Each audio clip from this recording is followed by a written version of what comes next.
All right, clap it up.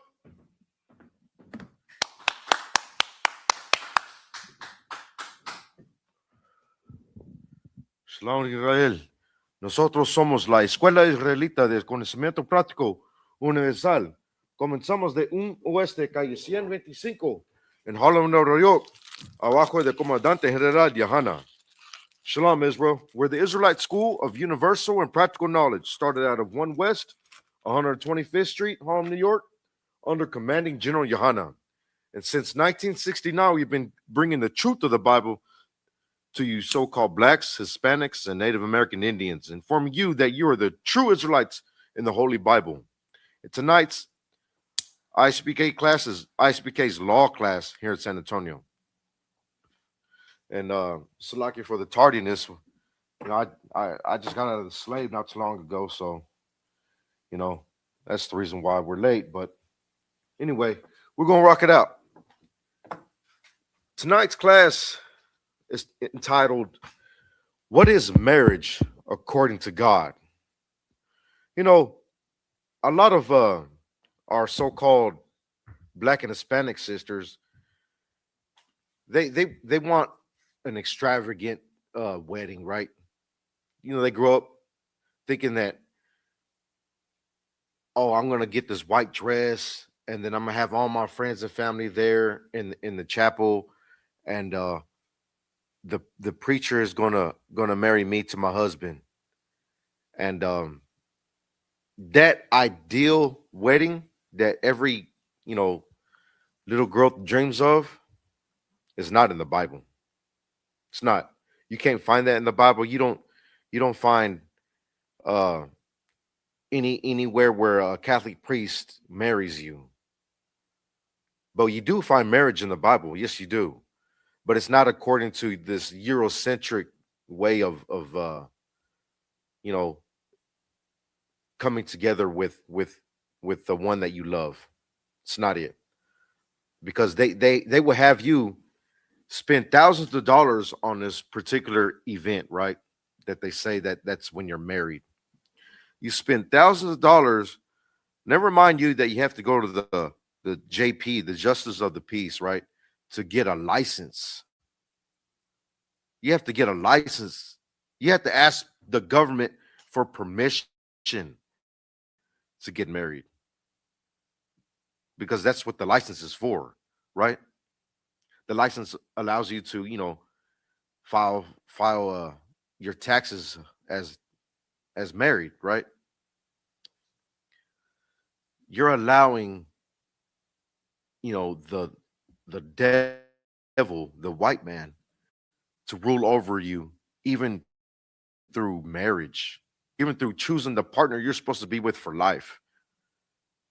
When that right goes to the Most High God, we have desensitized what marriage truly is. And that's why marriage, is an all-time low nowadays within all of society, not only blacks, Hispanics, and Native American Indians, but even, white society, all nations, especially here in the United States. Marriage is an all-time low. Divorce is an all-time high. But there's a reason for this. It's because we don't know the truth about marriage. We take marriage so lightly as a game, I can just get a divorce and try again. When that's not how it was meant to be. Never. It was never meant to be. Even from the beginning, it was never meant to be that. We're going to get into it. Let's pull up Genesis chapter 2, verse 24. But before you do, I'm gonna say this. See, marriage is very simple. Very simple. People complicate it with going out and getting a license and renting that big salon for the wedding ceremony. You got to get the mariachi band, or you got to get that good DJ that plays all the good hits, right? And never mind all the food that you're going to spend, and then the dress, and it becomes extravagant, and that that blinds society because it takes away from the simplicity of marriage. Marriage is simple. Marriage is not supposed to be so complicated to where, you see all these vows in front of the pastor to where you vow it to your specific other, right? Your loved one that you're about to so-called marry that day. Not knowing that most likely nowadays you're already married. You're already married. Whether you have that marriage certificate license already signed by the judge, the JP, or the pastor or the preacher that you went up in front of, right? Most likely nowadays you're already married. We're going to explain how. Go ahead. The book of Genesis 2:24. Right. Therefore shall a man leave his father and his mother and shall cleave unto his wife. Shall cleave unto his wife. Right. That's the very first mention of a wife in the Bible. Right. A man shall leave his household, right where he grew up at. He leaves his father's household and he starts a new household, a new family with his wife. But how does he cleave to his wife? How is she his wife? We're going to get further into it. Salakia, can you pull up Genesis chapter 24, verse 67? But before you do, I'm going to explain something. You see, in society, Salakia. Yeah, Genesis chapter 24, verse 67. See, in society, they push that fairy tale wedding to where all our daughters want to have. You right? Because without that, they don't feel like they're married or the right way, right? They don't feel like they're married the right way. Oh, we had to go before the preacher. We had to go before the father to be married the right way, which is completely twisted, completely twisted. Because according to God, the right way is for that man that you're going to get married to go to your father before y'all get married, to go to your father, and he has to ask for a dowry. You know what I mean? He has, well, it's like he asked for the hand in marriage, and he's got to pay the dowry, which is there's an exchange happening, a promise, an exchange. But nowadays we don't do that. Nowadays that's really shunned upon because, oh, now I'm just a piece of property, right? But that's a completely twisted way of looking at it. Because don't you say that's my husband? These are my kids. Are you saying that's your property? That man is your property? Yes. Are those your kids? Yes. So when a man gains a wife, he gains a good thing. He gains a household. But we're not putting so much emphasis on the outcome of marriage. We're just looking forward to the big day, right? The big ceremony. That's why our daughters are looking forward to that, that white dress, and everybody just paying attention to them because it's their day. But that has completely twisted what marriage really is. Well, marriage really is, according to God, is the man and woman coming together. That's what marriage is.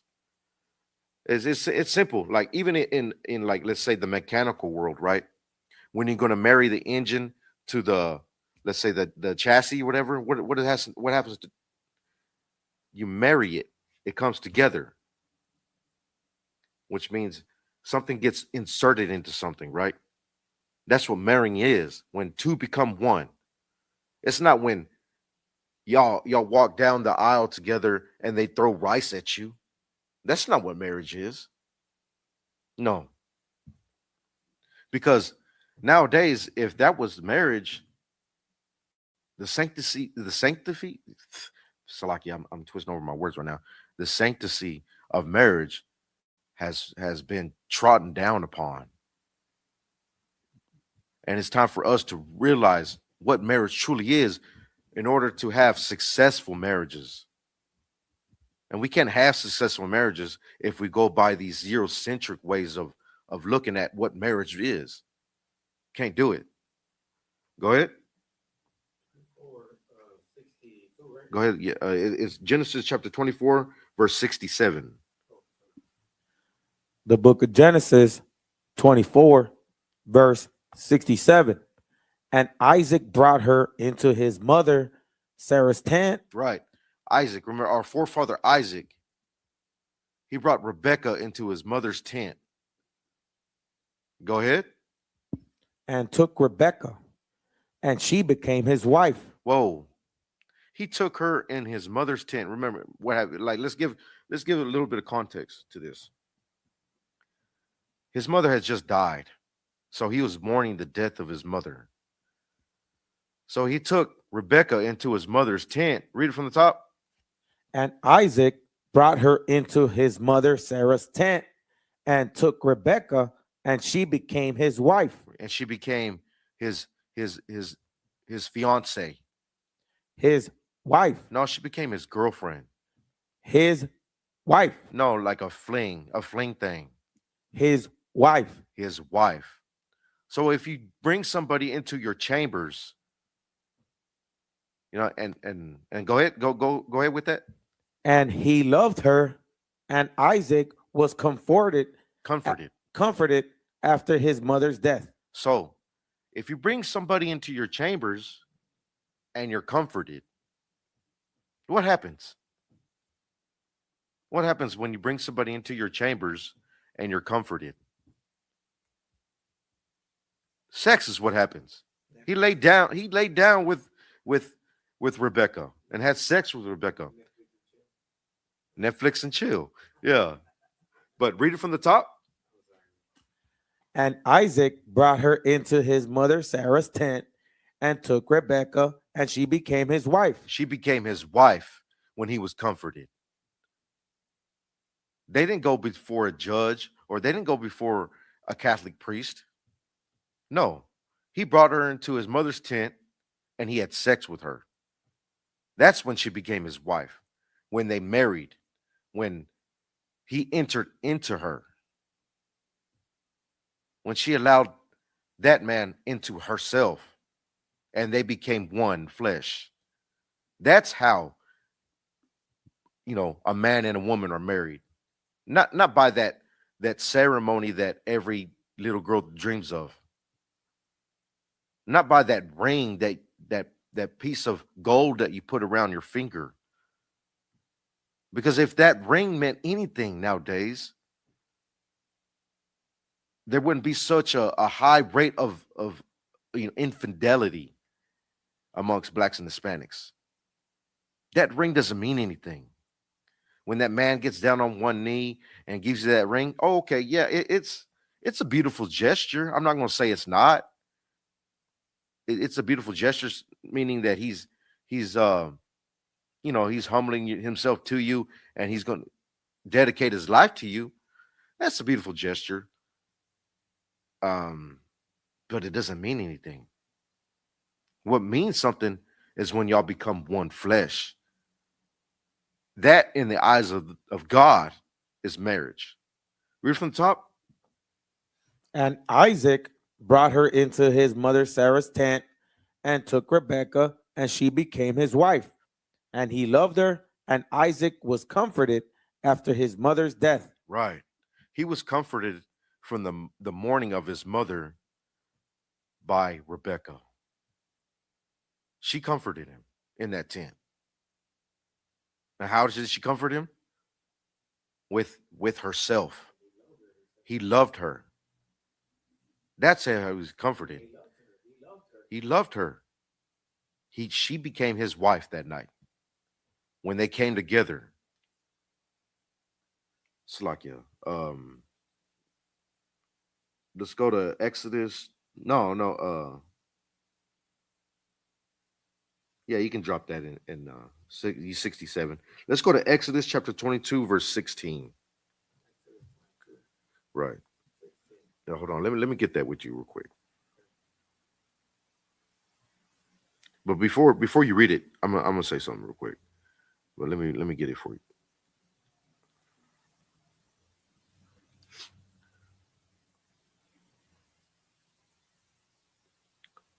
Exodus 22 and 16. Right. See,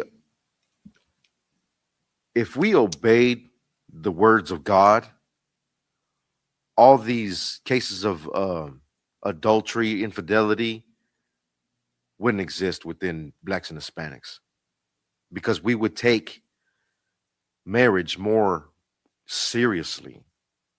But since we don't understand what marriage truly is, that's why we have casual sex. You know what I mean? But when sex is involved, it complicates things. It's no longer just a friendship. It's no longer just, a fling because two become one in that instance. And emotions are going to run high. It's just a fact. It's scientifically a fact because your body is sharing oxytocins and dopamine, right? You come together on a chemical level.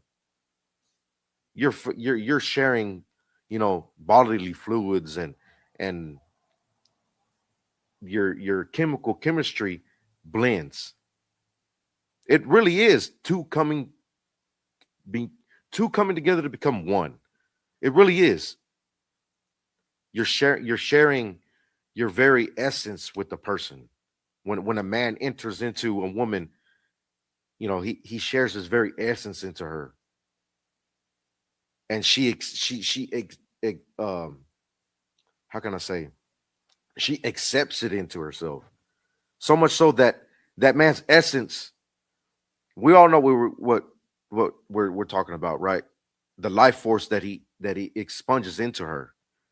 So much so that a man's essence stays within that woman for several days. No matter how much she tries to wash it out, it stays within her. It's crazy to me how our people just have this willy nilly. When go ahead.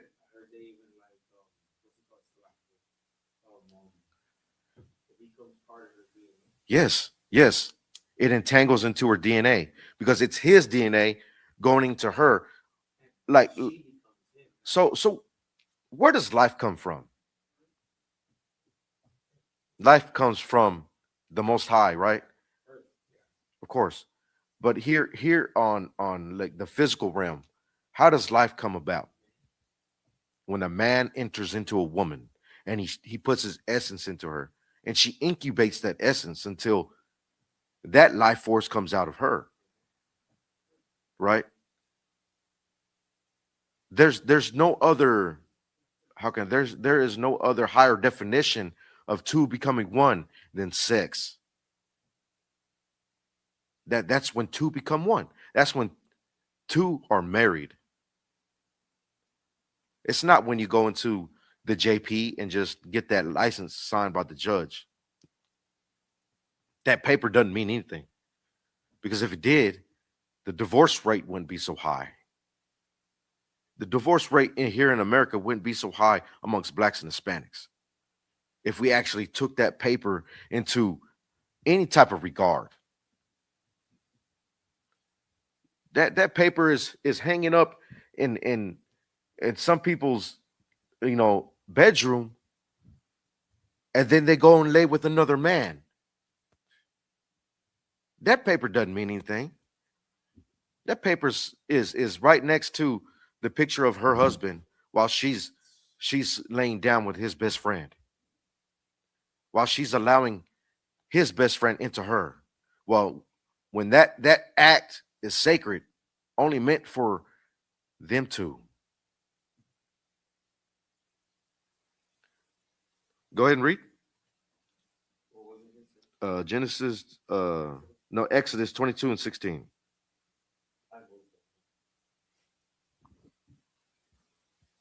Exodus, the book of Exodus 22:16. And if a man entice a maid, Whoa, so if a man entice a maid, what does that mean? What does that mean? What does that mean, young man?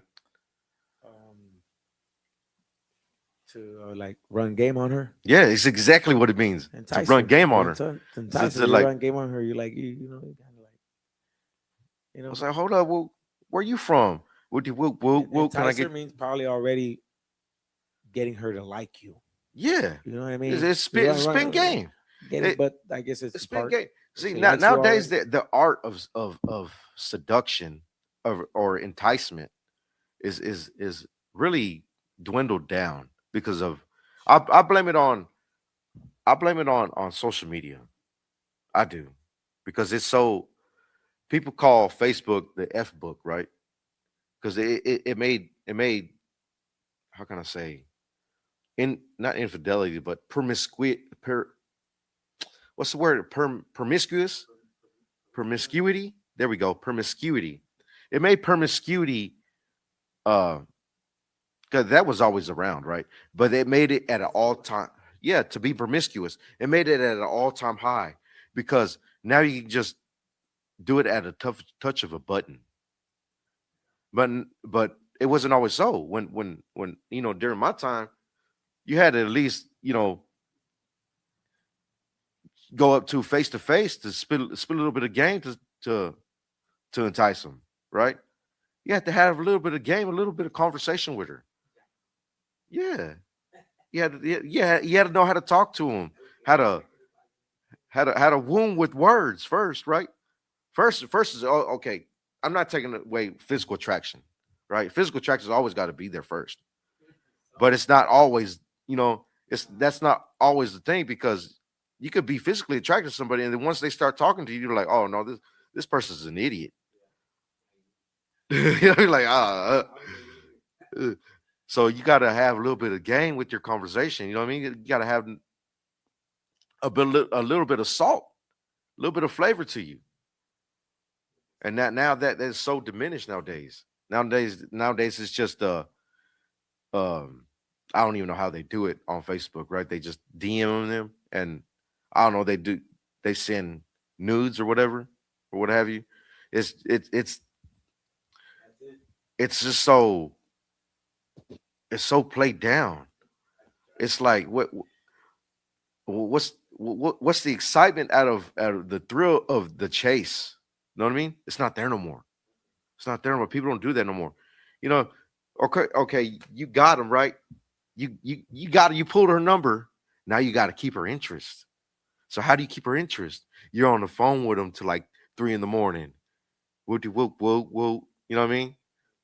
First off, you do what's your favorite color? You get to know them. It's all the basics, and then all of a sudden you got to find ways to keep them interested, to keep them on the hook, right? So you got to find different angles to come to. Nowadays, that art is gone. That art is gone. Yeah, it's all about. Yeah, he got that flashy chain on. Yeah, yeah. It's all twisted. Yeah, yeah. It's easier, but then at the same time, when when you're actually sincere and you know the truth, it's damn near impossible to find somebody out in the world. It's damn near impossible because you always have to have a guard on, right? Just like you always have to have a guard on you, like to where okay, what's their angle? What's their angle? I mean, and it's hard to let that guard down. But back in the day, people, you know, they would run game. You know what I mean? They would. It was a chase kind of. Well, let's start it from the top. Go ahead. Verse 16. And if a man entice a maid that is not Betrothed. Betrothed. Well, betrothed means she's not promised to another man. Okay. That's what betrothed is. Like if like let's give the context for this scripture right here. Back in the day, men would go to the father of a young lady, right, of a maid, and they would ask, is your daughter, of marriageable age? Is she okay to marry now? And he would say, no, not yet. Give her a few more years, or yeah, she's good. She's good to marry now. Like, I would like some grandchildren. It's like so they would ask, who's your daddy and them? Well, what family you come from? All right, okay, y'all are good people. Okay, I've heard good things about your dad. All right, I tell you what, son, uh, give me a dowry. Give me. I want so many acres for you to even go and talk to and try to get my daughter. I want so many acres. I want so much head of cattle for you to even go speak to my daughter, right? And if you promise me that, you can go speak to her. You know what I mean? And then he has to go and still go and try to run his game on her, right? Try to go woo her. Yeah, after all that. And then if she accepts it, like, okay, then and then she's betrothed to him. That don't happen nowadays. But anyway, read it from the top. And if a man entice a maid that is not betrothed, Right. So if he entices a maid that's not betrothed, so he sees this PYT walking through the court, right? Through the city court on her way to buy bread or what have you, right? And he goes over there and he strolls up to her and he starts talking his game to her, right? And she becomes interested in her. And well, she becomes interested in him, and he's interested in her, right? So he's enticed her. Go ahead. and lie with her, And lie with her, right? So he already laid down his Mac, right? So now he did the do. He lied with her. Go ahead. he shall surely endow her to be his wife. No, he shall surely ask her to be his girlfriend. He shall surely endow her to be his wife. No, they just have a fling going on. To be his wife. No, they're just dating. To be his wife. He should maybe endow her. Surely endow her. He shall surely endow her to be his wife. So he's already married to her, right? Now he's got to go pay that dowry. He's got to, whether she wanted, you know what I mean? Whether the father agreed to or not, he has to go pay that dowry. Whether she told him to go to her father first or not, you know what I mean? He has to go. He has go read it from the top. And if a man entice a maid that is not betrothed and lie with her, he shall surely endow her to be his wife. He shall surely endow her to be his wife. No, not maybe, surely. He has to because that's his wife. Now he has to go pay that dowry. He's got to go pay that dowry. It's like you.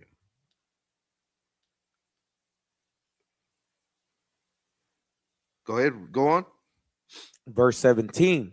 And if her father utterly refuse to give her unto him, he shall pay money according to the dowry of virgins. Right. It's like, man, I didn't want you to be with my daughter. I did not want you to be with my daughter. Now you have like the dowry of virgins was a certain amount that that the father would want his daughter to be uh endowed to, right? So just say for a certain amount, he said he would want 17 head of cattle and 60 acres for that cattle, right? And that was the dowry that he wanted for his young virgin of a daughter, right? Well, now he has to pay that. It's not like to where they have to agree to something, right? No, he has to provide what he says, what he's ordered to. They're not going to come to some sort of agreement that he has to pay whatever the father wants. Again? Yeah. So is it two payments or is it No, it's because usually how right. He has surely endow her like because But if the father refused, if she says yes, he pays.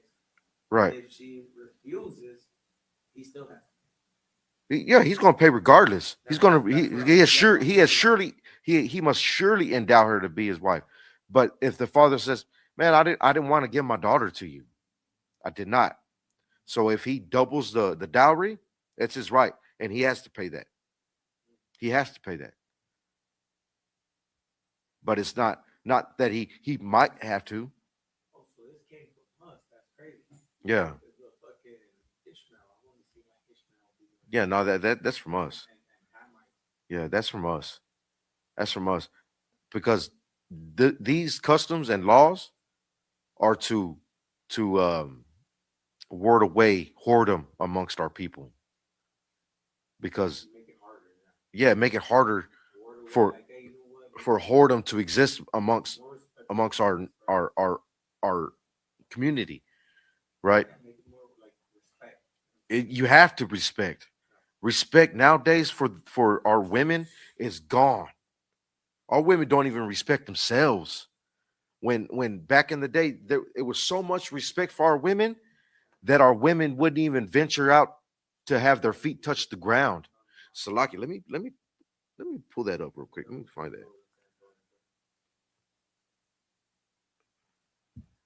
Let me pull that up real quick. Hold on. Let me find that.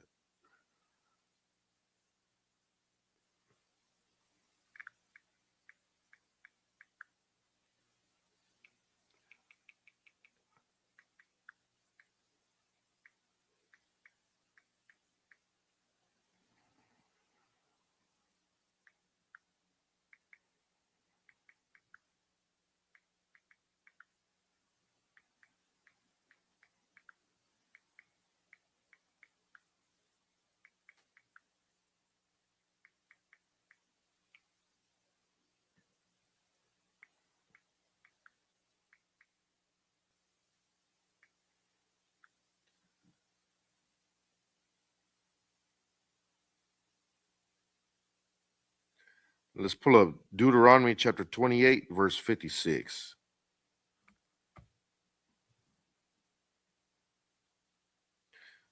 See, our women were just so valued that these customs existed, right? And it was to ward off whoredom. So you would have to value our women. You would have to value. Nowadays, our women are not valued. They're not. They're basically treated as an object, as something just to pour your lust into for a night. See, that's why, not sex. Well, yes, sex is such how can I say a defiled uh act. It's just sex. That's crazy because sex is marriage. That's why marriages are so uh destroyed amongst our people because they don't understand what it actually is. Go ahead, use the mic. Oh, okay. No, don't say it then. Yeah. Now, I was with a woman one time, and she just goes, "Yeah, it was just one time, Jose. Yeah. Yeah, that was it." It's Like the- she said, she's like so nonchalantly, she's just like, "Yeah, it was just that was it." You know because what I'm she's not valuing herself. I mean, I the didn't care, value but I'm of, just of saying, life, the value of life, because our women, our women, you know, incubate life within themselves. You know what I mean? They carry the life force of the man and they incubate it. That's a very precious thing. It's precious. And we just, you know, devalue it every day when people encounter meaningless sex acts like casual sex. We devalue our women. I have plenty of those. You gotta get used to them. You didn't want them. Like I for mean that's why classes like this are so important because we were all like that. We were all like that where we didn't know the truth about marriage, about sex, because sex is so pushed out there in society as being just a casual thing that you do just to fulfill your Shit, they do it. your They test them. They test. Oh no, he didn't do me good. No, yeah, man, it's crazy, but it's such filth, right? That's pushed out there, and it's just sex, right? All that mentality that's pushed out there because they want our society to fall. And what's the basis of our society? Family. Family is the basics of our society. That's how society grows, is with family. You can't have a family without marriage, without sex. That's where babies come from. You know what I mean? That's why people are lining up at these abortion clinics as a result of unwanted pregnancies because they're not taking themselves as being precious, as being valued. A woman's a woman's nature is to bring forth seed from a man. And a man's nature is to protect that woman because she is delicate. She needs protection. But we disvalue our women every day by not valuing marriage.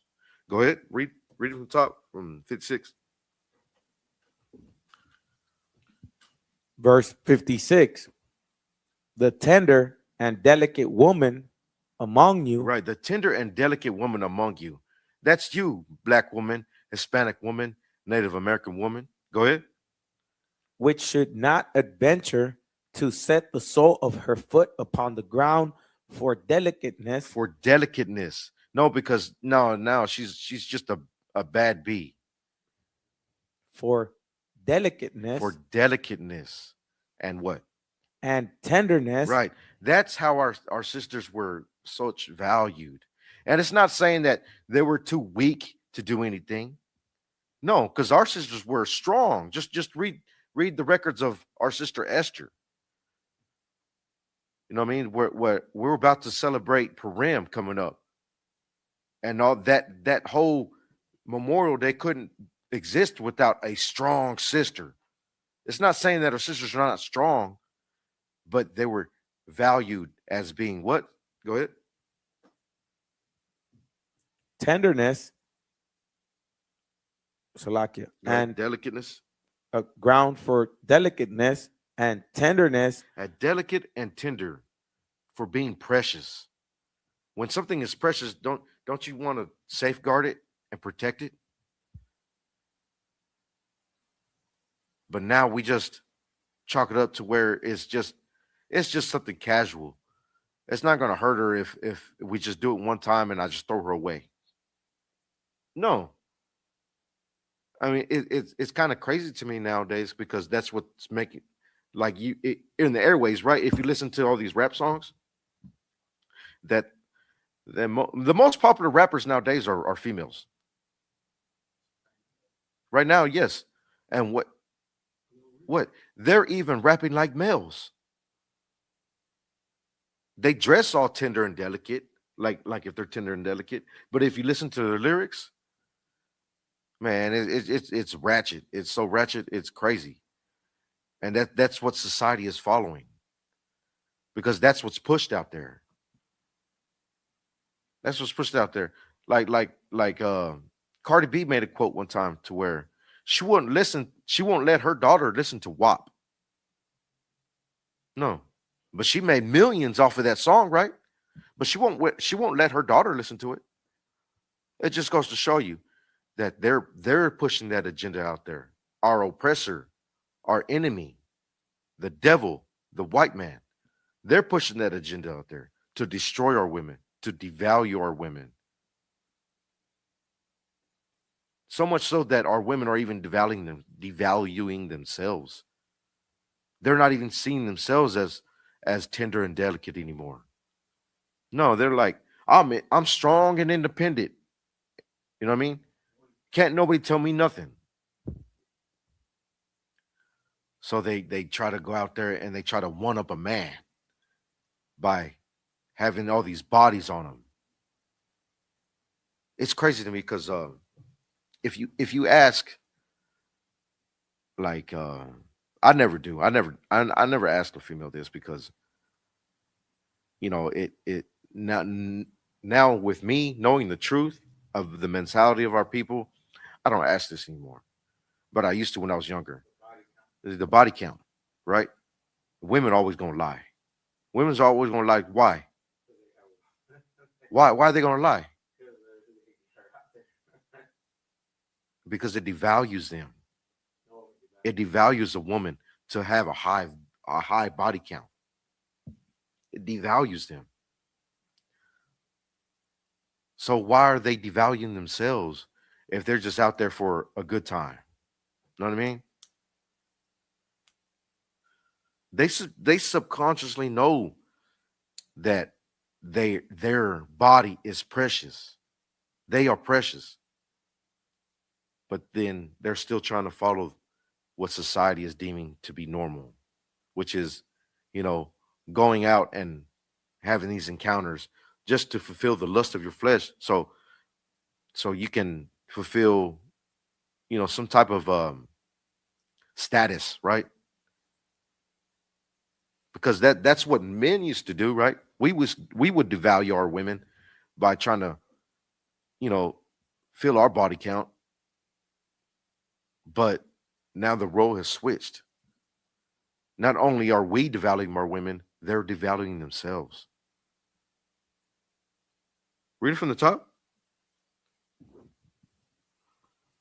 The tender and delicate woman among you, which would not adventure to set the sole of her foot upon the ground for delicateness and tenderness, her eye shall be evil toward the husband of her bosom. No, she should value him and try to raise up a household in his name so he can be revered. Her eye shall be evil toward the husband of her bosom. No, she's always going to respect him, and she's never going to disobey him. Shall be evil. Right. It's because our delicate and tender sisters are not valuing themselves.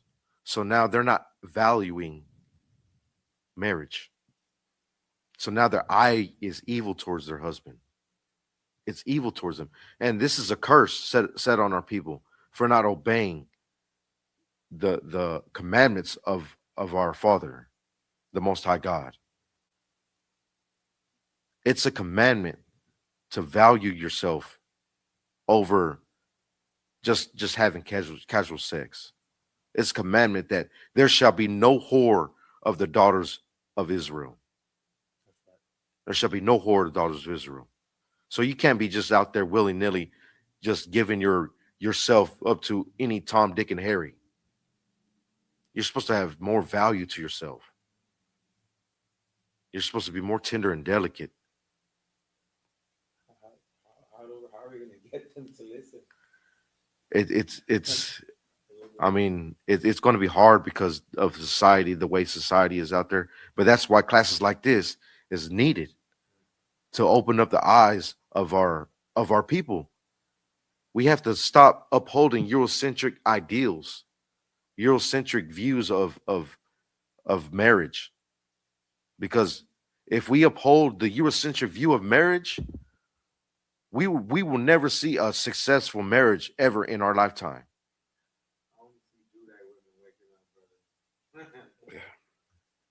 We won't see it.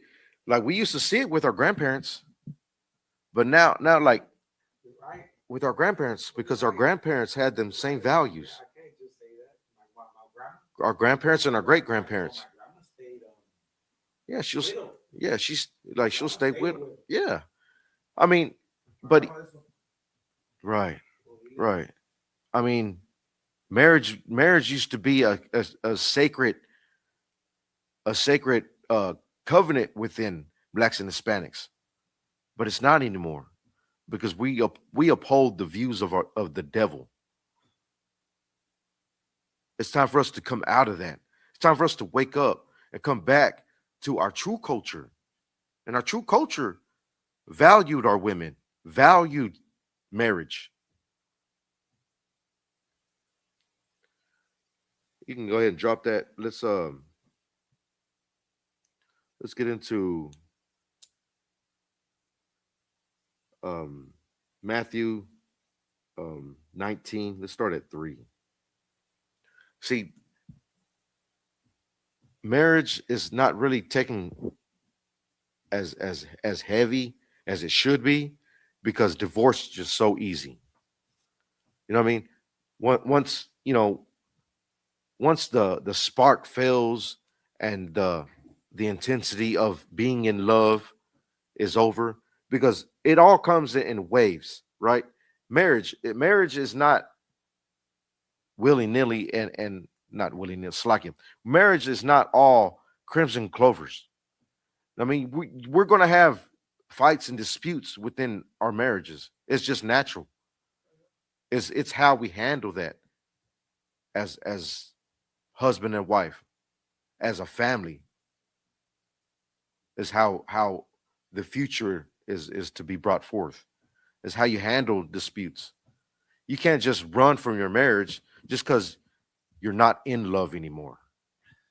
Yeah, sure, you can still, you know, care for the person and love the person, but being in love, that comes in waves. You're not going to always be in love with somebody. Look at somebody with like such endearment and be so giddy to see them. You know what I mean? Life is going to get in the way. Life and you know, different situations are going to get in the way. But divorce is such rampant amongst our communities because once things get tough like that, we just decide to run. Oh, I'm just going to go find something new to where that feeling is new, afreshed. We don't decide to fight and stick it out, fight for that feeling to become new, afresh within us two, between man and wife. No, you rather step out of that union and go find something new.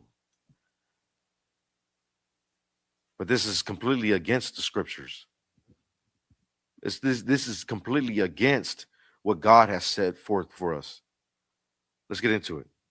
So hold on. Let me get there with you. I'll tell you when I get it.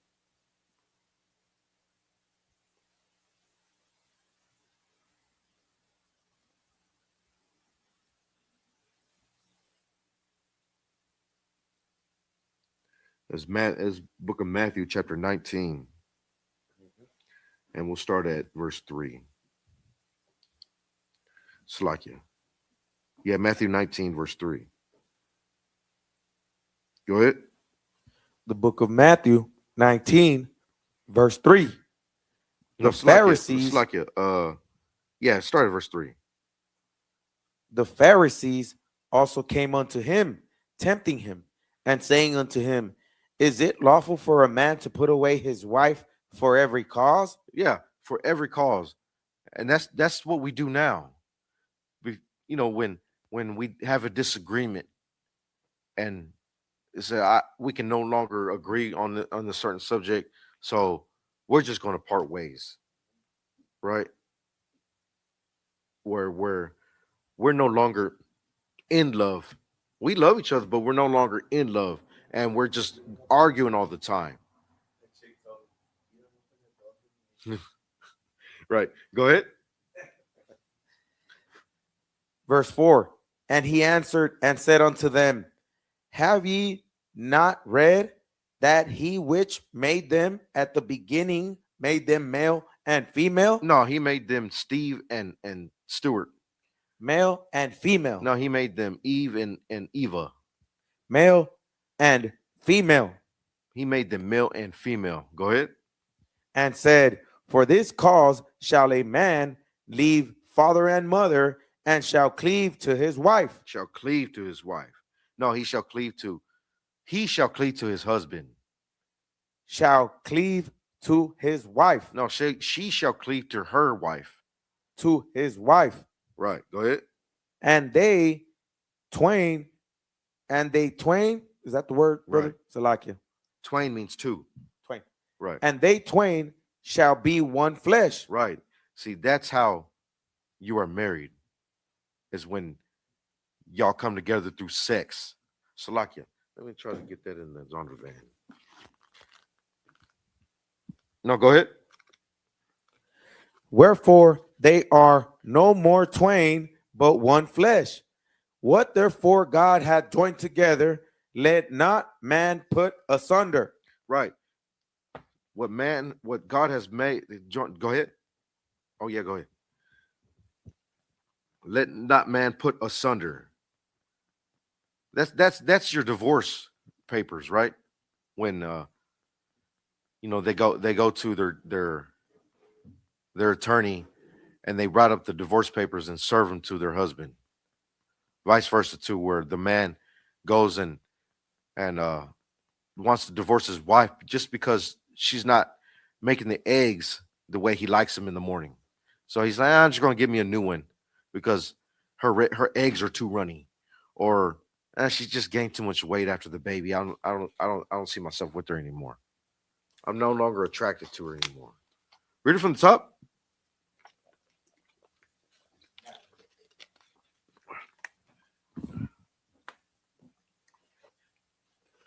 Verse 4. Yeah, read it from verse 3. Verse 3. The Pharisees also came unto him, tempting him, and saying unto him, is it lawful for a man to put away his wife for every cause? And he answered and said unto them, have ye not read that he which made them at the beginning made them male and female, and said, for this cause shall a man leave father and mother, and shall cleave to his wife, and they twain shall be one flesh. They shall be one flesh. They twain, which is two, shall be one. Is when they're married. And I cannot think of a greater act of two being one is when you lay down in the bed, and the man enters into the woman, and the woman allows the man to enter into her. That's when twain become one. Salakia, put a pin in that. I want you to read this right here in the Zondervan. In the Zondervan Bible, we're going to read from the Zondervan Compact Bible Dictionary. Go ahead, read under marriage. That's right. It's right at that end of it.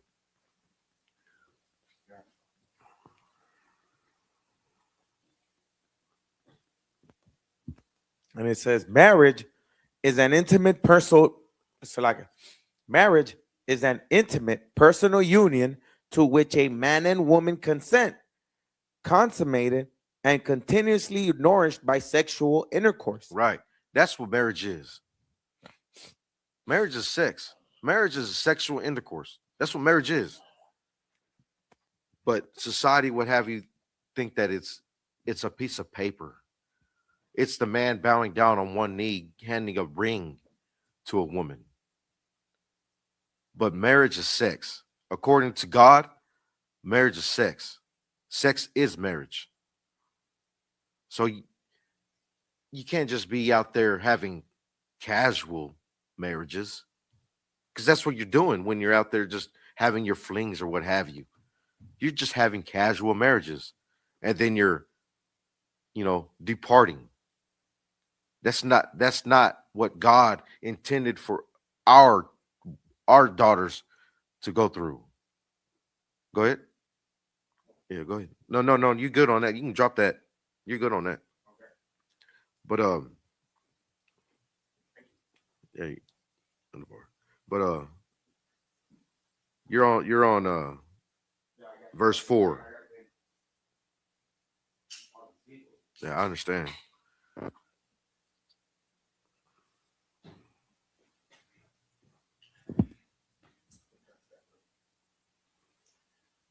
Verse 5, and said, for this cause shall a man leave father and mother, and shall cleave to his wife, and they twain shall be one flesh. Right. Wherefore they are no more twain, No, but there are no more two. No, she's allowed to be her own woman. no more twain. No, he should just disregard her and not even think of her again. No more twain. There are no more twain. They are one flesh. Go ahead. But one flesh. But one flesh. That throws casual sex out the window. Out the window. Sex is not casual. You're consulting with one another to lay down with. You're having the adult decision with another adult to have sex. Right? It's like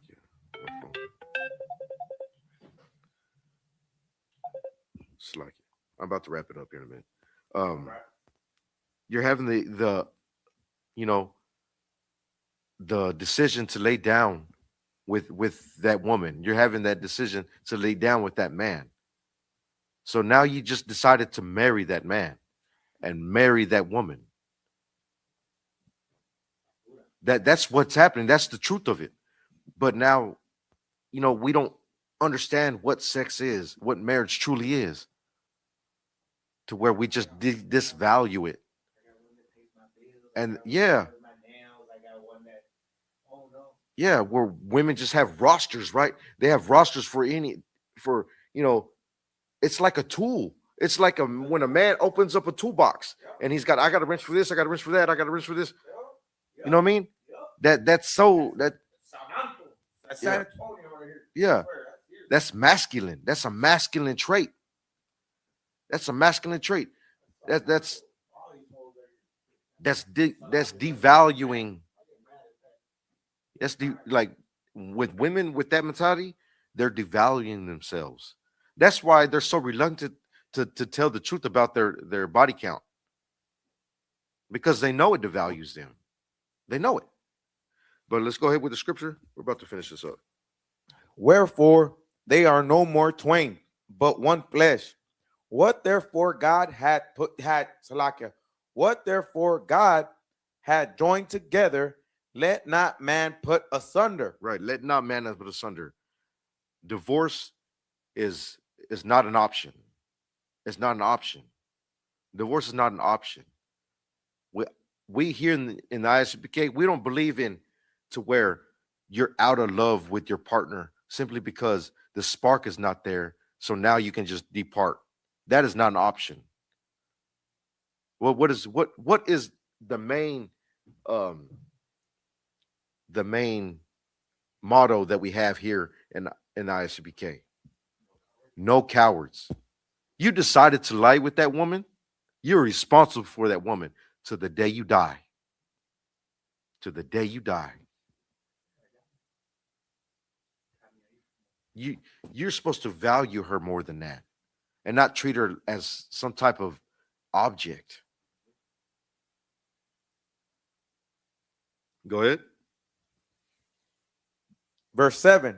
They say unto him, why did Moses then command to give a writing of divorcement and to put her away? So why did Moses did that? Because back in when we're leaving Mount Sinai, Moses allowed, An excuse right here, right? They say unto him, why did Moses? Well, they're trying to trip up Christ. They are. Yeah, they're trying to trip up Christ, but Christ is putting the law anew into our minds right here. Yeah, this is red. This is the words of Christ. Go ahead. Verse 8. He said unto them, Moses, because of the hardness of your hearts, suffered you to put away your wives. Right. He suffered you to put away his wife. He suffered you for our men to put away their wives. because we were just so fighting so much. We were coming out of Egypt, right? And he suffered that. He suffered that. But go ahead and read. From the beginning, it was not so. No, the divorce was always there. In the beginning, so like it, but from the beginning, it was not so. Right. So Christ is reintroducing what our real morals and understanding is about marriage. Go ahead. Verse 9. And I say unto you, whosoever shall put away his wife, except it to be for fornication. Right. Except to be the fornication. If you put your wife, like, no, for any willy-nilly reason, because she gained too much weight after the baby. Go ahead. Except it to be for fornication. Except to be for fornication. Right? There's no reason for divorce at all, except for fornication. And that's for her stepping out and laying down with another man. Go ahead. And shall marry another, committed adultery. Right. So he's tired of his wife, right? Because she gained too much weight, or she's just an emotional wreck during certain times of the month. So he just puts her away, right? And he marries another one. What happens? And whoso marries her, No. Go read. so like you. Yeah. Except it to be for fornication, and shall marry another, committed adultery. Right. He commits adultery. He commits adultery because he makes that woman to go and step out of that covenant that they made together. He forced her to what? Read it again. And shall marry another, committed adultery. Right. Go ahead. And whoso marrieth her, which is put away, doeth commit adultery. Right. That's how adultery is so rampant here in the Black and Hispanic community, because we're just so reluctant to sign the divorce papers because we just disagree on anything. So divorce is just the answer for everything.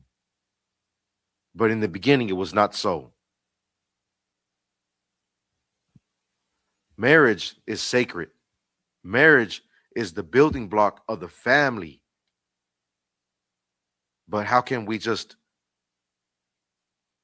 trample on this sacred, the sacred covenant between man and woman, which is sex?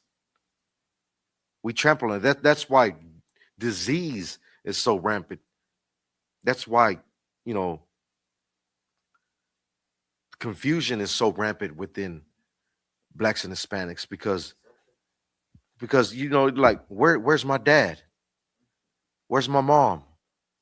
All these households are split because we just take marriage for granted, and we don't understand. We don't know, or yet we don't understand the severity of sex. And then they wonder why they're pregnant. Oh my God, I missed my period. Well, you were out there getting married. What comes from marriage? Children. That's another hustle here in Toronto. Tell it. Another hustle. You don't even know about that. That's crazy, bro. Man, I missed my period. Can you send me $50? Yeah. For the Plan B? Yeah, see how they Yeah. that right there, what you just said right there? What? They're devaluing life. Bro, I had this chick in my house. Yeah. Bitches would tell me, Calm down. But they're devaluing life because we don't have true understanding of what sex really is, what marriage really is. Sex brings forth life. Marriage brings forth life. That's the building block of our families. We can't have true and strong Israelite families if we don't understand what sex is, what marriage is. Sex is marriage. So when you're out there laying down with a woman, you know what I mean, all casually, you're now tied to that woman to the day you die. you're responsible for that woman. We have to take this more into consideration to what, all this debauchery is, how it's affecting our lives here as blacks and Hispanics. We have to come out of the Eurocentric views of our oppressor, of what marriage is. Marriage is not a piece of paper. Marriage is sacred and holy. And with that, I pass the class over to young man Jose.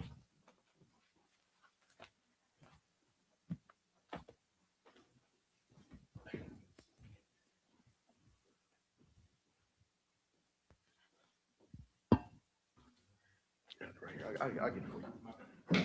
Good, good. Oh, it's right here.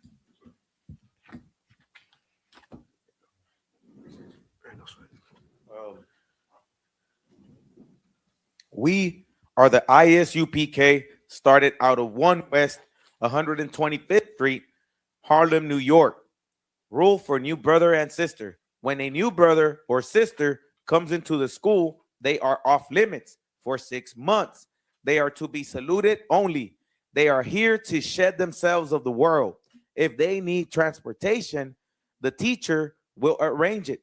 After 6 months, if a brother or sister has an interest in a particular person, he or she must get permission from the head to speak to a brother or sister.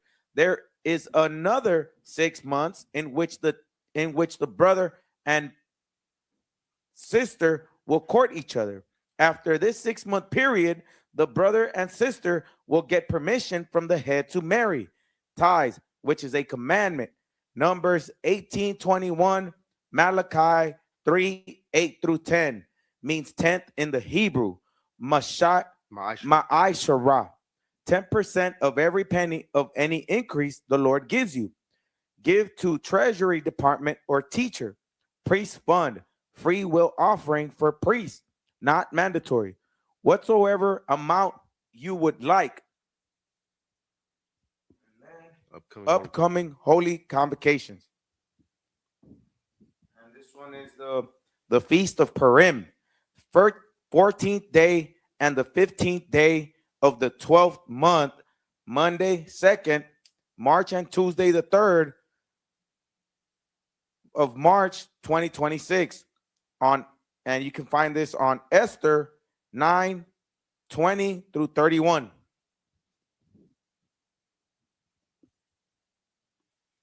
If anyone wants to be a trooper in the school, to start wearing all black, boots, shirt, pants, headband, or a scarf.